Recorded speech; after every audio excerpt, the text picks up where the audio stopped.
ఏమండి అన్నయ్య బావా అన్నయ్య బావగారు ఏమండి అన్నయ్య ఏమైంది బావగారు? ఎవరు మిమ్మల్ని పొడిచింది? చలపతి చలపతి బావగారు. చలపత చలపతి అంటున్నారేంటి? ఏ చలపతి? చారు వాళ్ళ నాన్న చలపతి నన్ను పొడి చేసి పారిపోయాడు బామర్ది.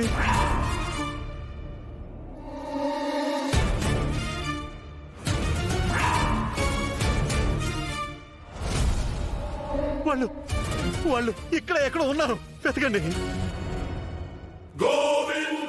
రక్తం పోతుంది అన్నయ్య. చలపతి ఏంటి మిమ్మల్ని పొడవడం ఏంటి బావగారు? అసలేం మాట్లాడుతున్నారు? నిజం బావగారు, నేను నా కళ్ళారా చూశాను బావగారు. వాడు చలపతే. నేను పొడిచానని చెప్తాడేంటిడు?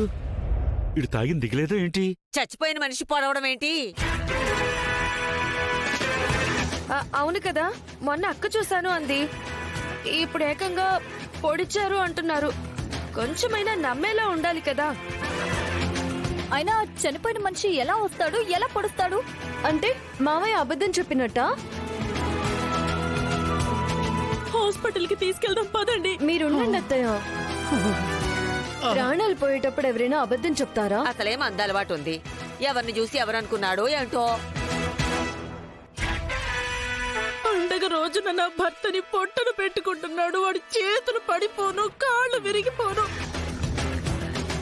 వాడి పొట్టలో పేగులని కుళ్ళిపోను.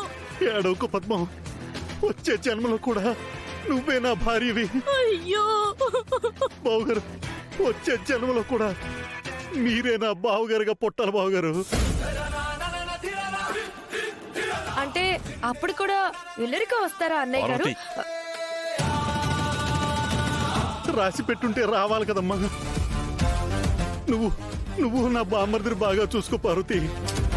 బావగారు ముందు హాస్పిటల్కి తీసుకెళ్దాం పదండి. వద్దు, నా వల్ల ఎలాగో ఈ ఇంటికి ఒక్క రూపాయి కూడా ఆదాయం లేదు. నా కోసం మీరు ఒక్క రూపాయి కూడా ఖర్చు పెట్టొద్దు. మీరందరూ బాగుండాలంటే అందులో నేను ఉండకూడదు బావగారు. అన్నయ్య ఏమండి? నేను చచ్చిపోతాను. పద్మం, నేను చచ్చిపోతాను. కానీ కానీ నేను చచ్చిపోయే ముందు ఒక చిన్న రిక్వెస్ట్. చెప్పు బావా. నేను చచ్చిపోతే సముద్రంలో అలలు అలా లేచి ఆగిపోవాలి.